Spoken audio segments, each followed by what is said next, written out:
Peace. I give y'all a minute to tune in.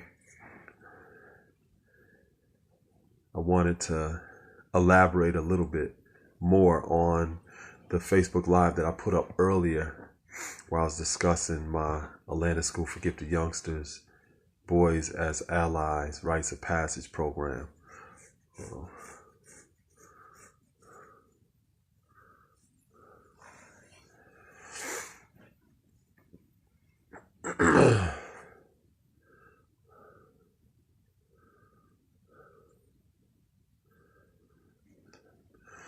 So anyway, my Boys as Allies, Rites of Passage program, I do that every I do my Boys as Allies, Rites of Passage program every Tuesday morning at a middle school here in the city of Niagara Falls. It's a 10-week program.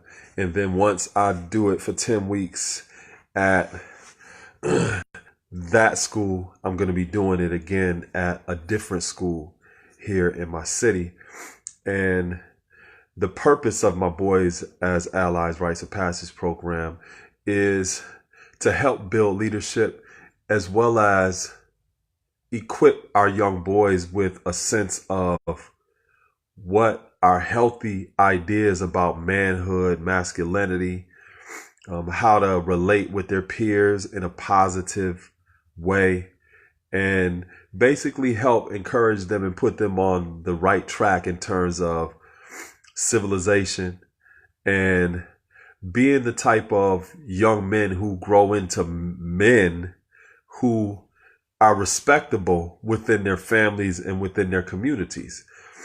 I had a very, very insightful experience today, and I strive to share a little bit about it earlier once I left my program, but I listened back to it and I could tell because I was in transit, there was a lot of, the sound wasn't as much as a good quality as it should be. So I wanted to take a moment to elaborate a little bit more on some of the things that I was teaching today with my boys. And the basis of this is I'm going to be talking about IQ and EQ. A lot of people are not really familiar with what EQ is, and basically EQ is emotional intelligence. And, oftentimes people emphasize or talk a lot about their IQ, even when you consider someone like Kanye West, who's always talking about what his IQ is. And, people are oftentimes emphasizing that as being important. But a lot of people don't even really consider about the importance of EQ, which is emotional intelligence, because emotional intelligence is more connected to empathy. It has more of a social component to it. And you can have a person that's very evolved in terms of IQ. They're very intelligent. But when it comes to just empathy and having emotional intelligence to connect with other people, or an understanding in terms of how a person feels and being able to relate on that social level, there's a lot of people that lack that, So in my group today with my boys, we were discussing manhood and male bonding. And one of the things that those of you who have young males in your household or in your community, or you work around young males, one of the things that you'll notice is young males oftentimes joke a lot with each other. They talk a lot about each other. They're always jonesing on each other or calling each other names, or, dealing with this self-deprecating type of humor. That's something that you customarily see amongst young boys. They're always talking about the deficits in one another. And that's the way that a lot of times they socialize. What I did today in my group is we were discussing things about ourselves in terms of qualities and things that we care about, things that are important. So what I did is, when we have our groups, we do it in a cypher. We do it in a circle, because that reinforces a sense of understanding equality. So in other words, 360 degrees is 360. So that is understanding equality of the cipher. So when you are sitting in a cipher or sitting in a circle, it gives a person an equal perspective in terms of sharing with one another. And one of the things that I also use is a talking piece. So we share the talking piece with each other to ensure that everyone's voice is heard and no one's over talking each other. Another thing that we do initially in terms of our group is we establish group agreements, things that we can all agree upon to maintain integrity and healthy respect amongst the group in order for it to function effectively and efficiently. So I don't call them rules. I call them agreements. What can we agree upon that will be healthy in terms of helping us maintain this group that we're establishing, right? So one of the things that I did is, after we had a short discussion about some of the qualities that are important to us and what we care about, is I encourage the boys. These usually are peers. They hang out in school every day. They may have went to elementary school together. Now they're in middle school. So they're peers. They grew up around each other.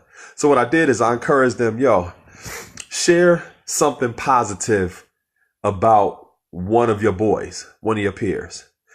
It was so hard for them to just do that. It was hard for them to just say something positive about one of their peers that they're around all the time, every single day. It was really difficult for them to just say something that was positive. You know what I mean? And after a while, maybe 3 to 5 minutes, one of them said something that was very generic and topical about one of the boys that was sitting in the group. He said something like, I like your sneakers, right? Another boy chimed in and said, well, I think you're good in Fortnite. You know what I mean? And these were very topical and generic things that they thought about one another. It had nothing to do with their character. It had nothing to do with their principles or their values, nothing of real substance or importance. So then I took it a step further and I said, share something about this person's character, something that they do that you appreciate. That made it even more difficult. But if I would have switched it around and said, tell me something about this person, and didn't emphasize that it had to be positive or productive, they would have been roasting each other the whole time. Because typically that's what a lot of young boys do. They roast each other. They talk about each other all the time. A lot of young girls do the same damn thing, and when I put it in a positive context and said, share something positive about somebody, you around them all the time. Obviously, you do see something that they do that you appreciate. It was difficult for them to just do that and to give one another credit, to give someone credit that they're around every day. So then I posed this question. I said, what, you don't see anything positive about the people that you're around every day? So are you communicating to me that you don't see it? So what you're saying is that there's some blindness going on here. So either you don't see it because you don't recognize it, or you're having difficulty just giving one of your peers credit and just telling them something that you appreciate about them. That shit was so hard for them to do. And in that moment, I realized something that is very, very important in terms of developing emotional intelligence, not IQ, EQ. Emotional intelligence is the ability to empathize and connect with one another and understand what one another feels and how they think. But here's the thing. It's challenging and difficult to connect with a person or empathize with them if they're reluctant to even share anything. So when given the opportunity to share with each other what was important about one another, it was hard for them to do it. They couldn't even do it. So then I realized something. I'm like, yo. And then they wanted to go into an area that would be considered a safe space for them to show a sense of appreciation. For example, your boy scores a touchdown. You know, somebody made the winning shot in a basketball game or something in that kind of context. Some young boys may feel comfortable sharing that they appreciate one another. But I told them, no, take it out of that context. Tell me something about the people that you are around every day that you appreciate about them, that you're proud of them about. Obviously, it's something that you see, but they just couldn't do it. They couldn't do it, right? So I realized something. I'm like, yo, young boys in particular are being taught a lot of these mythologies around masculinity and manhood that limits their ability to develop their emotional intelligence, to be able to just express themselves in terms of how they think and how they feel, not only about themselves, but how they feel about each other. They're holding that in all the time, and they're not being taught or encouraged that, yo, this is healthy for you to say that you're proud of your boy. That's healthy. It's healthy for you to say you appreciate this about the person that you're spending all of this time around that you consider to be your homie. It's healthy to do that. But when given the opportunity, they were so reluctant and challenged to be able to do that. So I realized, like, yo, when you have young boys who are not being encouraged at an early age to develop this emotional intelligence, to be able to empathize with one another, these young boys grow up to be adults, right? With a young boy's mentality that are still reluctant or unable to be able to share how they think and feel about their peers. I see dudes in their 30s, 40s, 50s, 60s, 70s. I see dudes that are older that still have a damn problem being able to share with one another what they appreciate about each other. And just let them know that they care about one another. Grown ass dudes have a problem doing that. And then we look at it and we realize why it's difficult for some brothers to just have brotherhood, to get together, to work together, to have a sense of teamwork, or just give each other some damn credit. It's hard for dudes to do that because dudes are not learning this at a young age.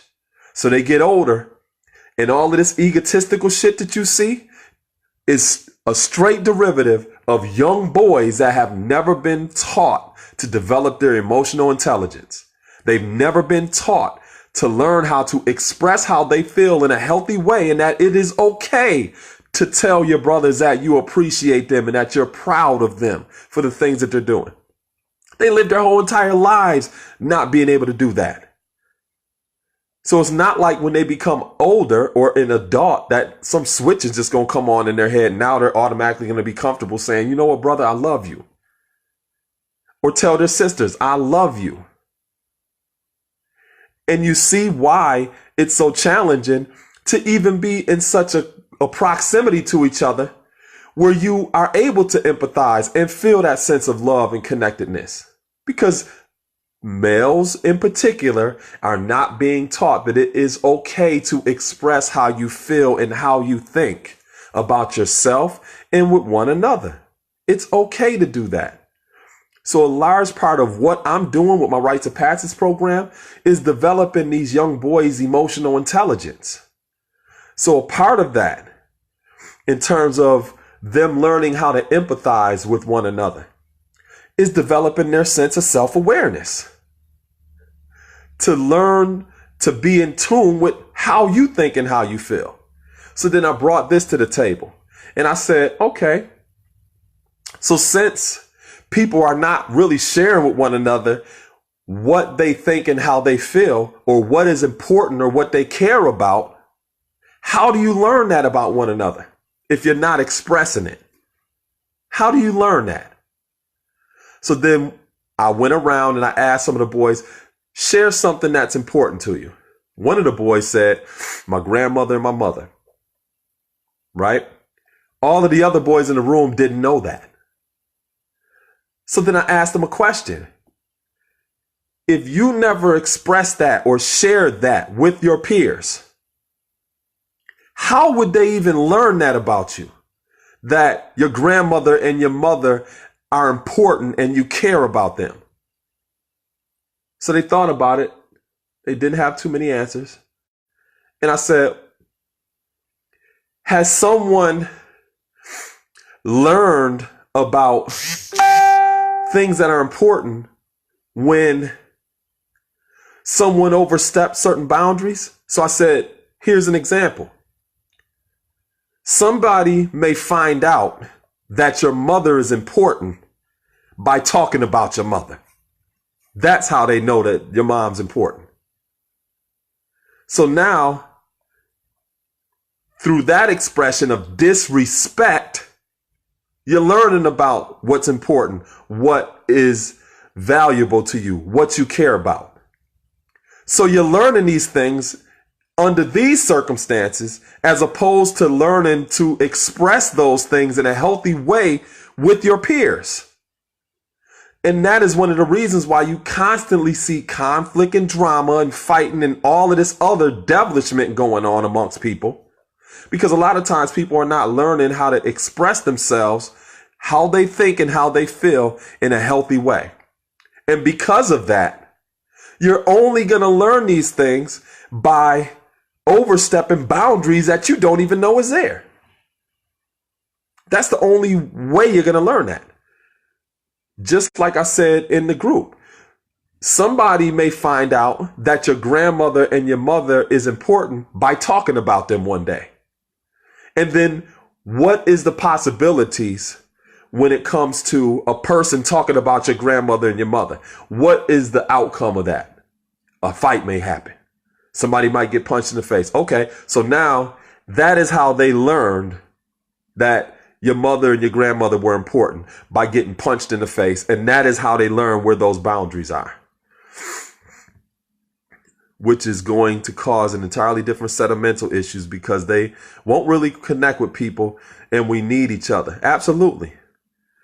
Because what ends up happening, Nicole, is like what you're saying, it encourages antisocial behavior. And if you just look at the backdrops of people that demonstrate that type of behavior, you see certain things. You see things that they're capable of doing to other human beings that they have no empathy for, that they're not even able to connect with. You know, so empathy is developing the understanding of how someone feels and being able to connect with them. But you're not able to have that understanding if you don't have the knowledge, or you don't have that sense of self-awareness, like what I said. If you're not aware of how you think and how you feel about certain things, it's going to be impossible to use that as a foundation to connect with anybody else or to understand anybody else. So that comes first, self-knowledge, being conscious of what's important to you, what you care about. And then being able to properly express that to those who you're comfortable with expressing that to. And then even moreover, developing the ability to articulate those things so that people can have some sense of expectancy of where your boundaries are in terms of your values and your principles. So if you're walking around like some of these young boys and you're never expressing to anybody what you think and how you feel, what's important, no one knows where your boundaries are. People will always test those boundaries. And then by them testing those boundaries, that's how they will learn what's important to you, where your values are. That is disrespectful. So people are going to disrespect you because they don't know what to expect, because you don't know how to express yourself. And like I said, these young boys are not learning that it is healthy to express themselves in a positive way to interact with one another. When it comes to saying negative stuff and joking around and playing all this other stuff, young boys could do that shit all day, and they do it all day. But to just genuinely say, I appreciate you to one of your boys, or that I care about you to one of your boys, Young boys don't feel comfortable doing that because here's the thing. Some of them call it being sus, which is short for suspect, or it's gay. So you got a lot of young boys being taught that it is gay, that it is inappropriate, that it is not healthy to tell your peers something positive about each other. Something just positive. And young boys need to be encouraged to know that, and I shared this with them. I said, with my brothers and my sisters, I always tell them that I love them. And some of them kind of giggled and laughed because outside of their own parents, they may not understand those type of dynamics or those relationships. So then I asked them, under what circumstance is it okay to tell your brother or one of your boys that you love them and that you care about them? The only scenarios that they brought up were scenarios involving trauma. Somebody being sick, somebody on their deathbed, scenarios like that. But they couldn't even perceive everyday experiences where it was okay to say, I care about you. I'm proud of you. And then I asked them, don't you feel good when someone lets you know that you're important and that they care about you and that they're proud of you? Yeah. Well, why don't y'all share it to each other then? Y'all around each other all day. So when young boys are not able to do it at an early age, they grow up to be adults with young boys mentalities that are still unable to just tell their peers that they care about them, that they're proud of them, that they love them, that they are important.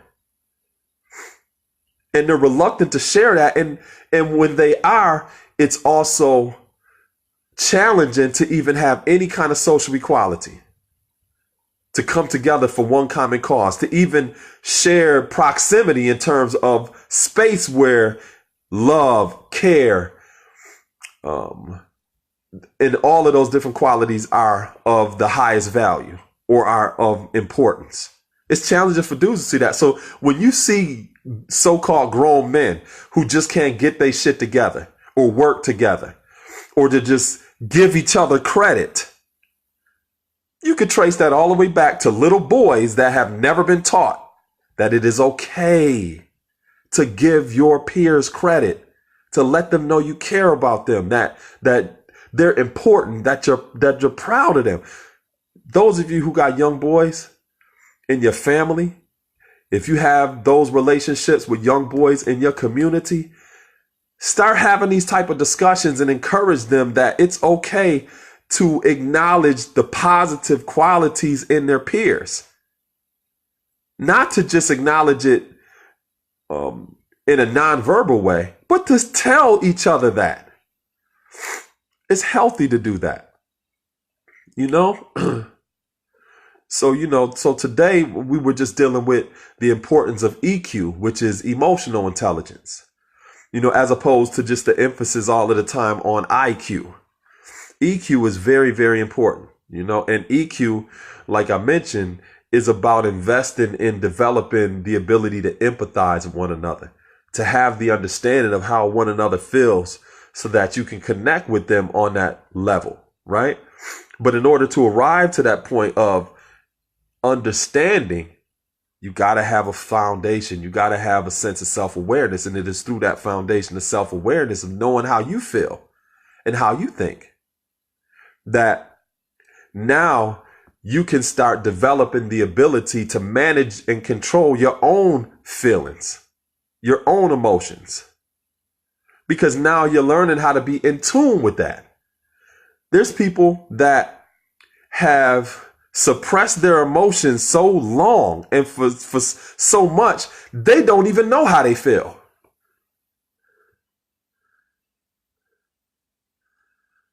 Soft skills, true indeed, God. A lot of these young boys don't even know how they feel. One of the things that I do with my preschoolers is I'm teaching them how to use their words, how to articulate feelings, developing their emotional intelligence in preschool.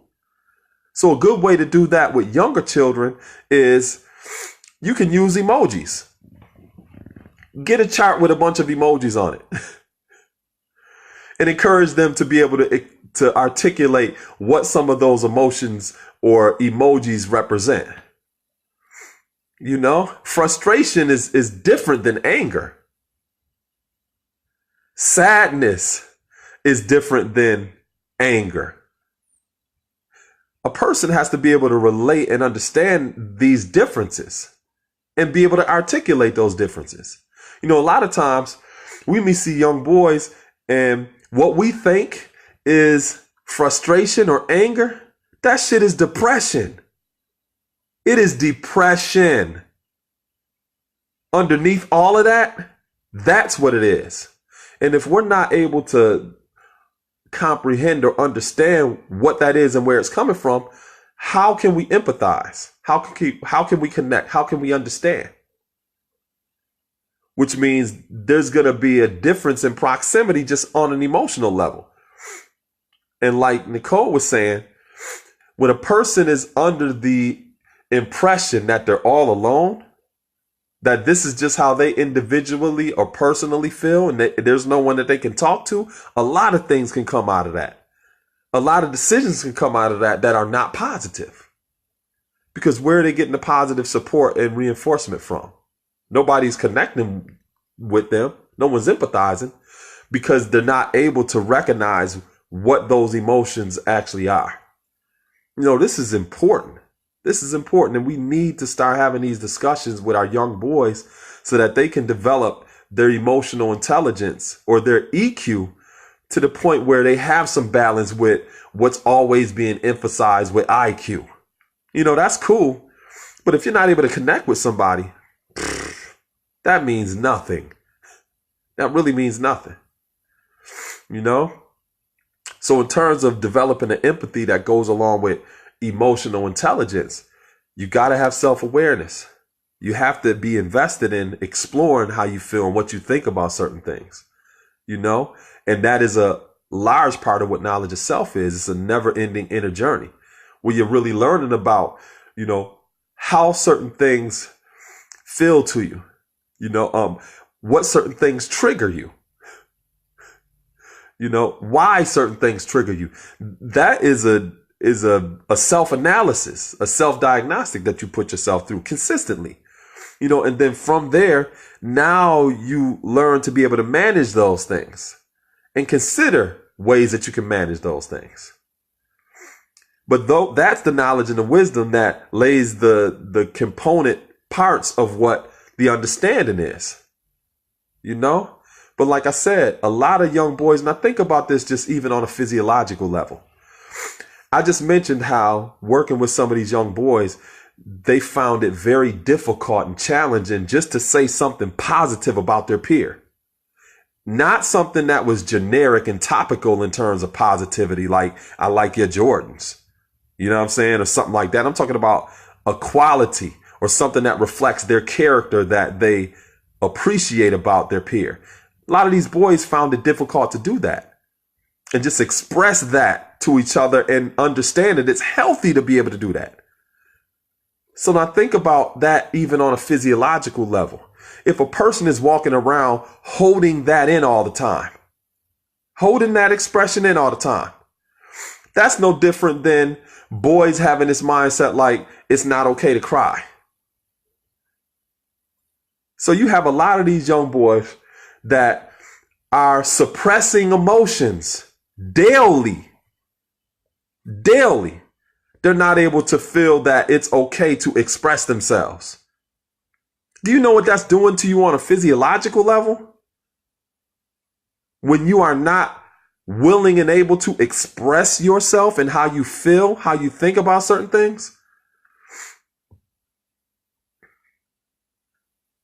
To be able to do that is healthy. So if you're not doing that, there is a lot of unhealthy consequences that go along with that on a physiological level, on a psychological level, and on a sociological level, where you're not able to actually express yourself and even think about how it is healthy to be able to do that. You know, so then the conversation went into some other areas too. And this was pretty interesting because I brought up Drake. And I asked some of them, did any of y'all listen to Drake or whatever? And, we talked about that. And then I said, well, people say that he's emotional. He's always sharing how he feels about certain things. And it was like, yeah. Everybody agreed. But then they said, that's different. And I said, well, how's that different? And they said, well, he has money. So I was like, okay, so are you saying that if a person doesn't have money, that they don't have the ability to share how they think? And then they said, well, nah, that's not what it is. But because he has money, he doesn't necessarily have to care about what people think and how they feel. So that brought something into the discussion in terms of some of these young boys' perspective of what manhood is and masculinity. Some people would look at it in a very surface way. Like, well, they just think that with money comes respect. Right? But when I dug a little deeper and asked a little bit more questions, I found that instead of them just talking about money, they were considering its connectedness to a sense of stability and security. You know what I mean? And it was that they were striving to articulate in terms of having a sense of integrity or fortitude when it came to sharing how they feel about certain things. So that brings something else into the discussion in terms of sometimes young boys may not feel comfortable expressing themselves because they don't feel that there is a sense of integrity or fortitude or a safe space to be able to share certain things. In a very generic and topical way, some people may associate that with having some money. But behind that may be speaking about security and stability. They may feel that they need to have their feet on some type of solid ground before they share how they feel about certain things.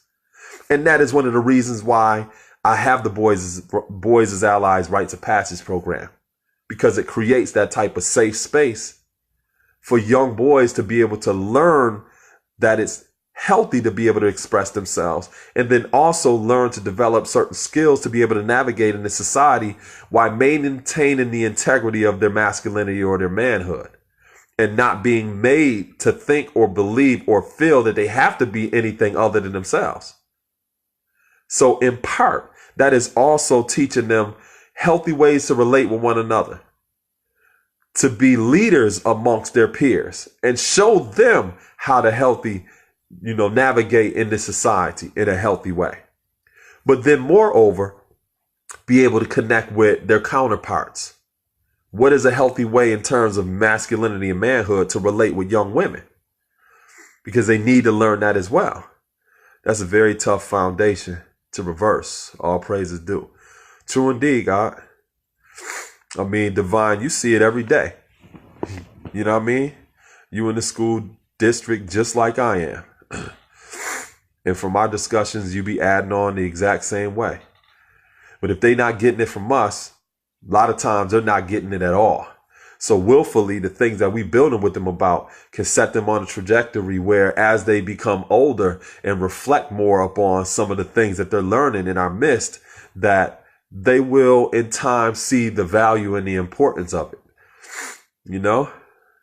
but it's amazing. And I encourage y'all to experience that with some of the young men, the young males that are around you, and have that kind of discussion and ask them about when was the last time that you told one of your boys or one of your peers that you care about them or that you're proud of them, or even just ask them in this way, what's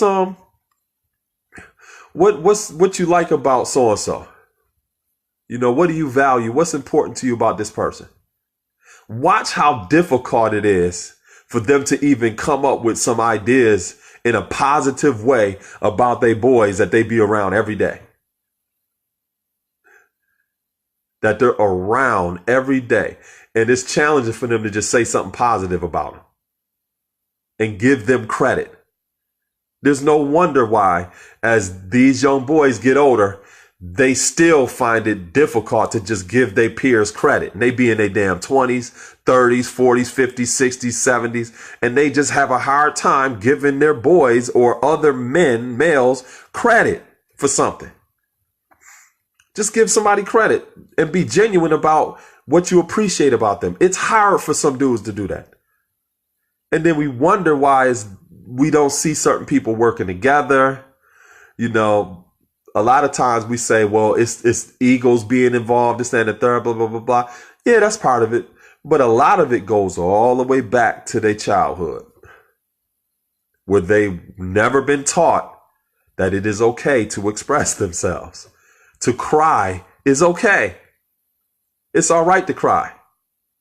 You'd be surprised how many young boys that think that they're not supposed to cry. What? That literally think that is a function on a physiological level that they are not supposed to express. You know, there's a lot of mythology out here in terms of what masculinity is and what manhood is. And that is some of the things that I'm breaking down, so they can get other perspectives that are healthy in terms of this journey into manhood. You know, and that's unfortunate because some of us who have been brought over here through the transatlantic slave trade, some of us who are indigenous here, and some of our customs and our traditions have been interrupted or arrested when it comes to our growth and development, where we don't see a lot of these rites of passage programs anymore, where young males are taught these things by men so that they can take their rightful place in their families as well as in their communities. You know, we definitely have to get back to that. You know, that's one of the things that I've appreciated with the 5%, because that is what we do in terms of manhood, in terms of womanhood, building with the youth. We've always constructed rites of passage processes in terms of exposing them to developmentally appropriate techniques and teachings that help them grow into womanhood and manhood. That's what we do. That is what we do. But in a lot of other ways, some of us have not had that ourselves. And we've had to kind of go through our own rites of passage through just like a makeshift process of getting it where we get it. Some of us got it from the street. Some of us got some of it in our household, or some of us got that from some of our peers that got it from somewhere else. Some of us have this approach towards a rites of passage or a process of growth and development into manhood and into womanhood. But I'm talking about a specific system in place in terms of guiding our youth, in terms of what are important steps in that journey of growth and development into manhood and into womanhood. A lot of our youth are not getting it. A lot of us are not getting it. So what ends up happening is some of the inappropriate behaviors or ideas that we may have at a young age are either not being checked or are being cultivated by other elements that reinforce that trajectory in terms of our youth's growth and development. So what ends up happening is, like I said, you see, even in my preschool, I see behaviors in 4 and 5-year-olds that are the same as behaviors in 40 and 50-year-olds. And I look at it and I'm like, yo, some people have gone their whole life not being checked about certain behaviors. That trajectory was set at 4 and 5 years old, which has continued damn near uninterrupted for decades.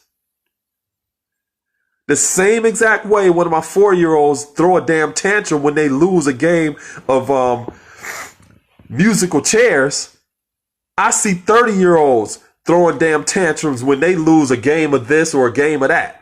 The exact same thing. They've never really been checked their entire life. They've never grown.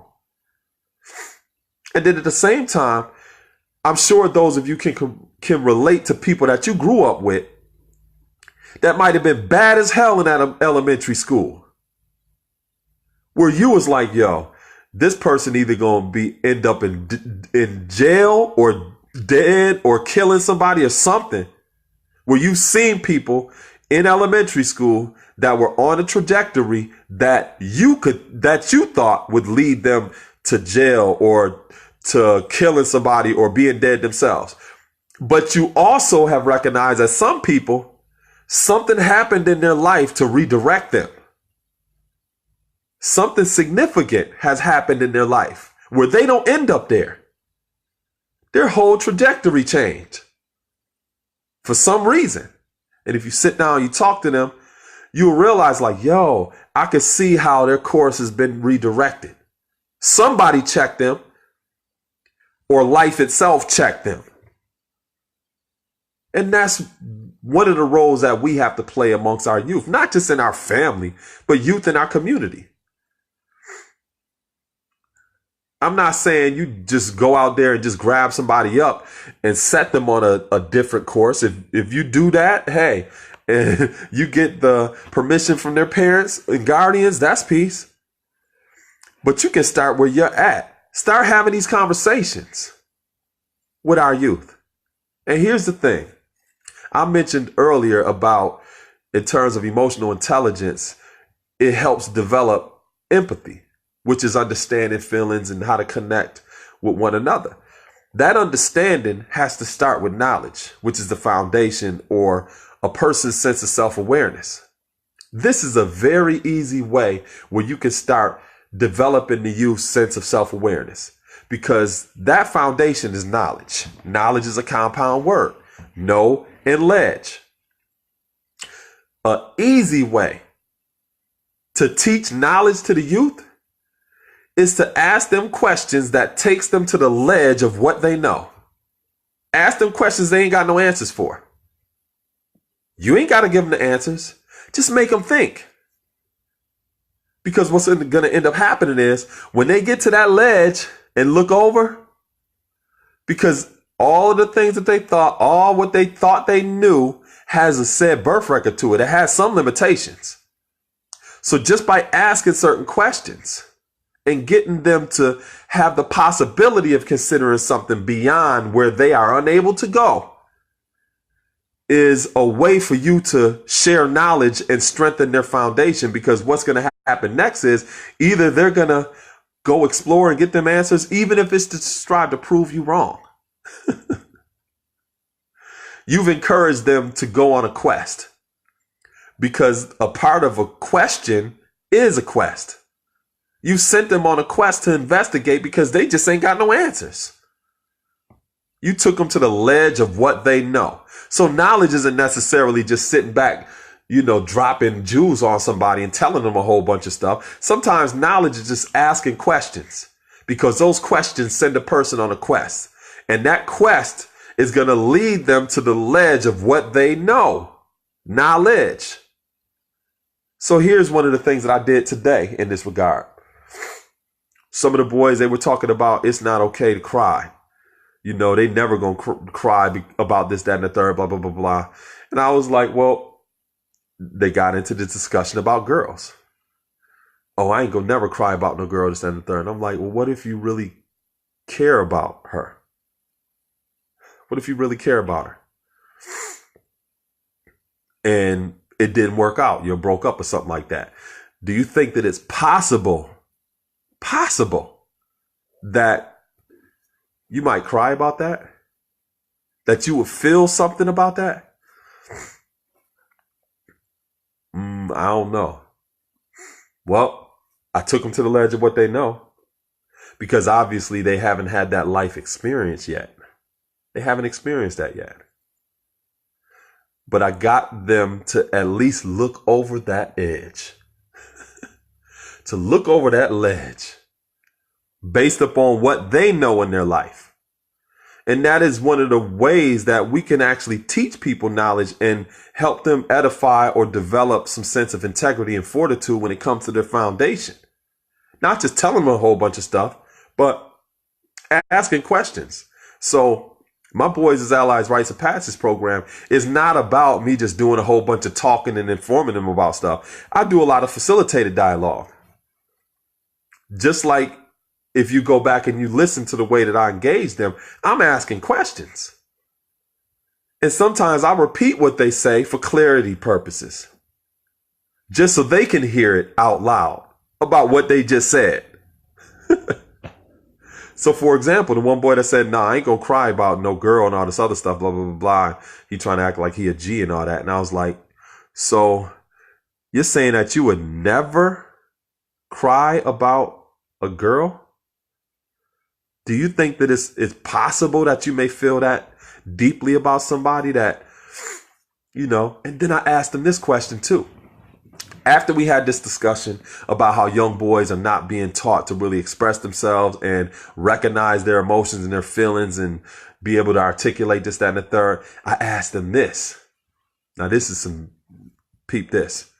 I was like, okay, now we all agree that young boys don't necessarily express how they feel about themselves or with one another in a healthy or positive way, or give each other credit about certain things, or to acknowledge that they're proud of one of their boys about this, or that they appreciate them about this. Young boys a lot of times don't socialize that like that. So we all agreed. And I said, now, what about girls?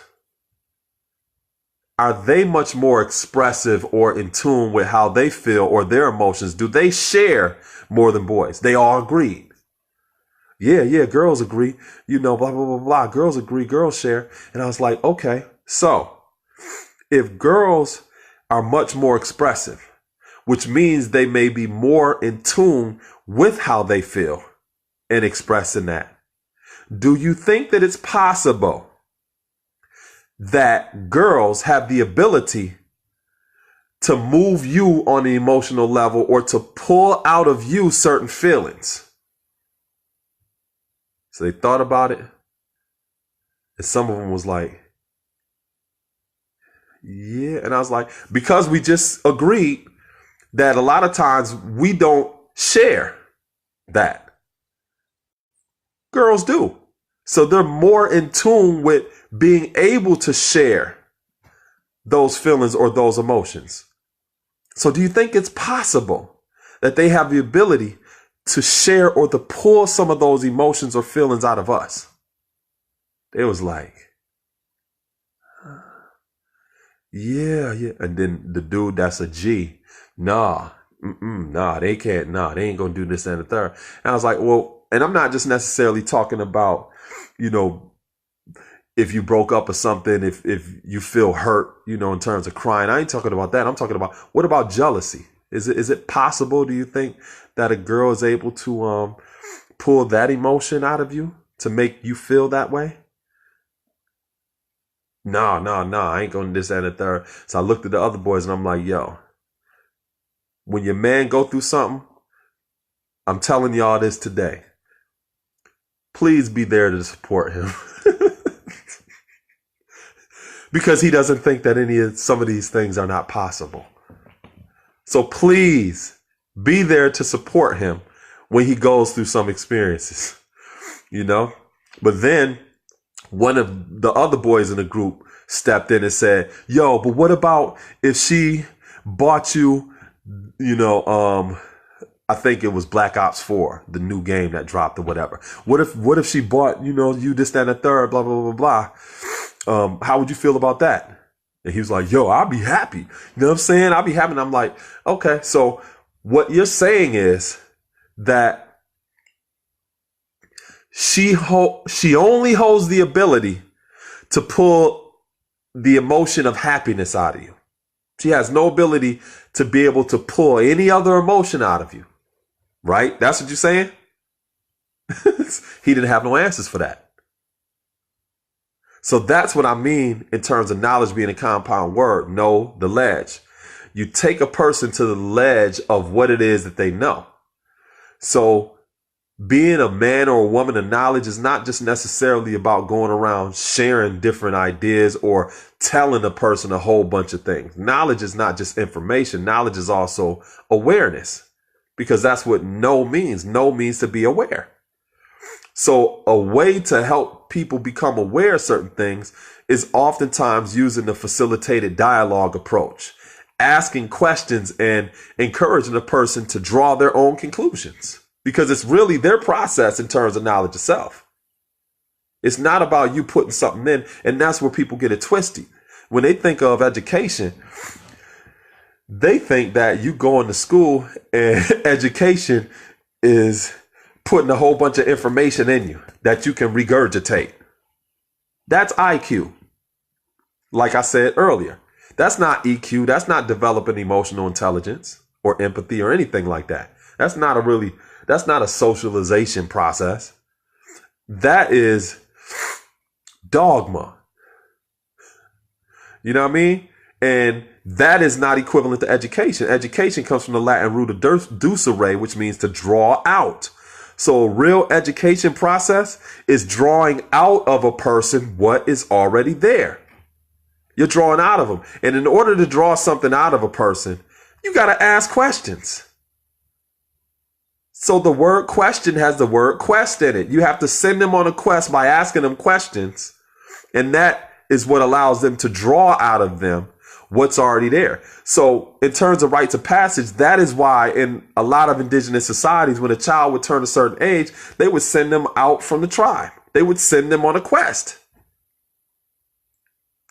And on that journey, they would find out their familiar or their totem or various different elements that are part of the landscape that informs them about who they are. In some societies, a child will be born with a certain name. And when they return from their quest, they will be given a different name.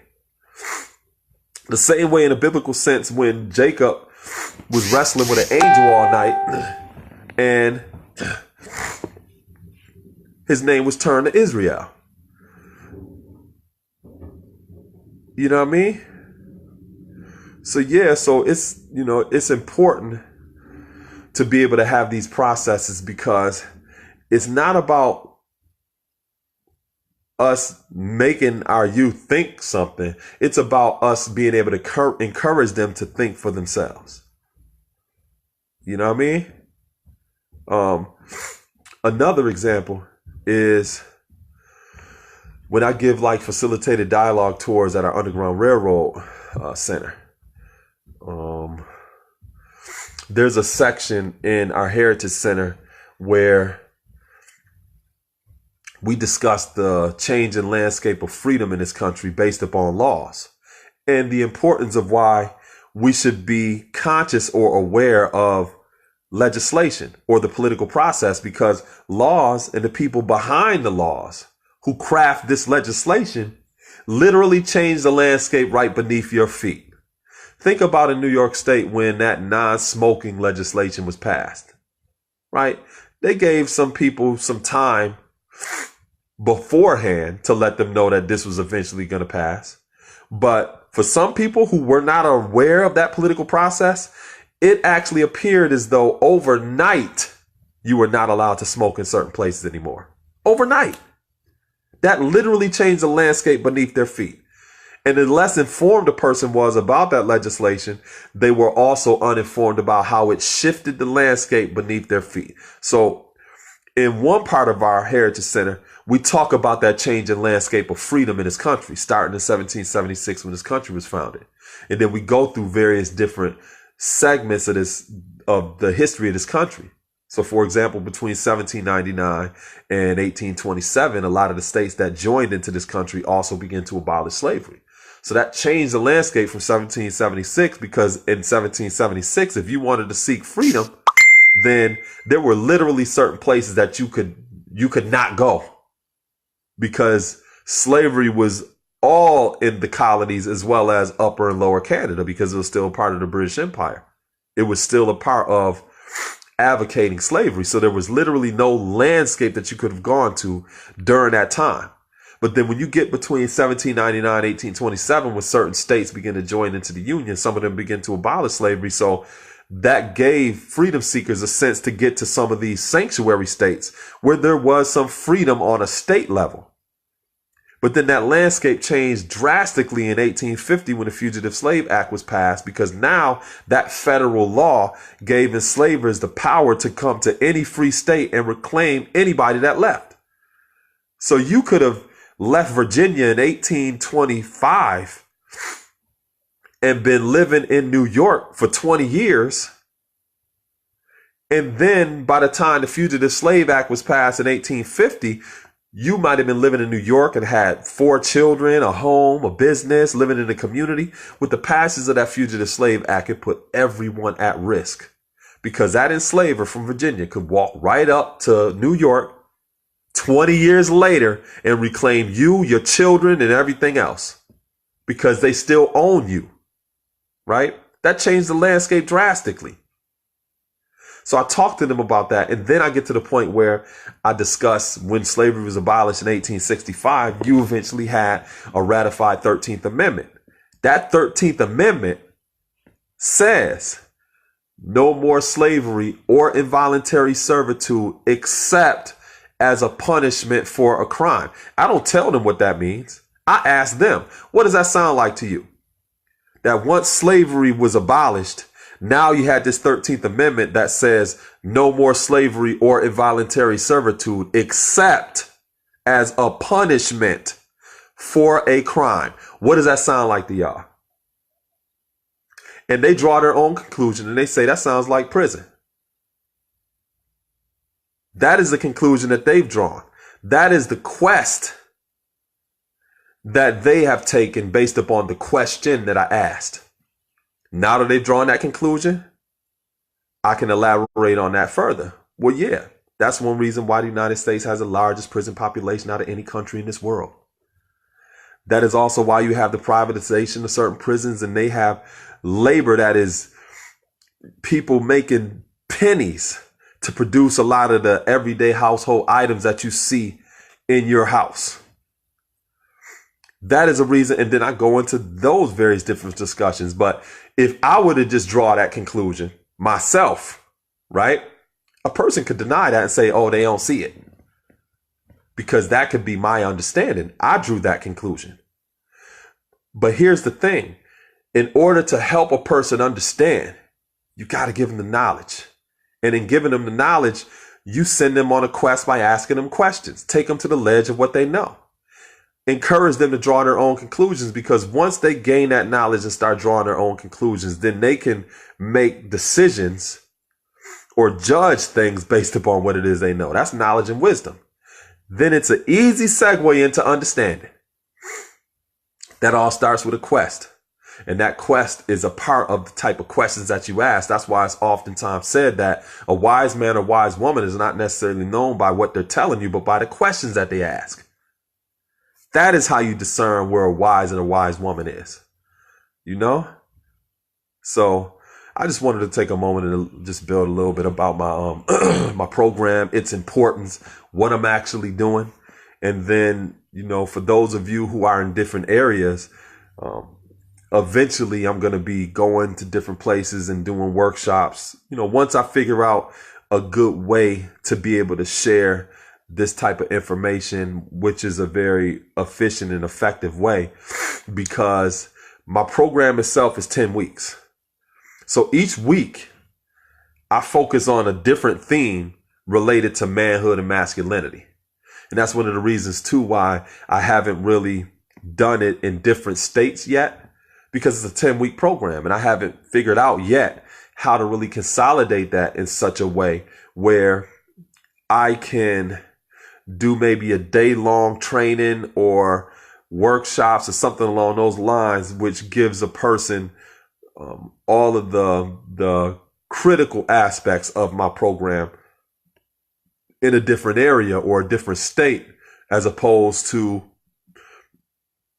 doing it as a 10-week program, unless a person is able to actually support something like that, you know.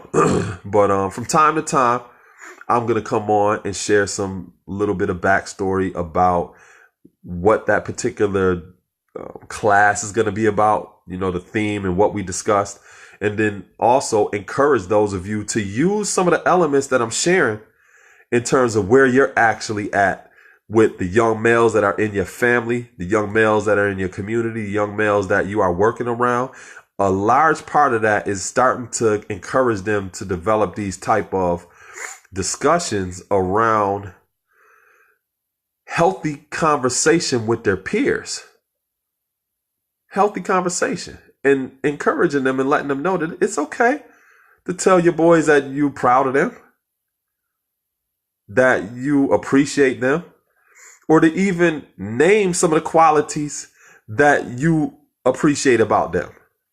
It's all right to do that, because if we're not being able to start teaching our young males how to do that at an early age, they're just going to grow into these damn adults that we see that still are like these young boys that have a hard ass time just giving their peers credit and telling their peers that they're proud of them, that they care about them, that they love them, that they are important. There's certain qualities that they value, that they appreciate them. It's going to be hard for these adults that you see to do that too. And that's one of the reasons why you see all of the conflict and drama and people not working together and all of this other stuff. And it's not just ego. Some of these males in adult bodies have never learned to develop their emotional intelligence or their EQ. So I appreciate y'all taking the time to tune in, and peace.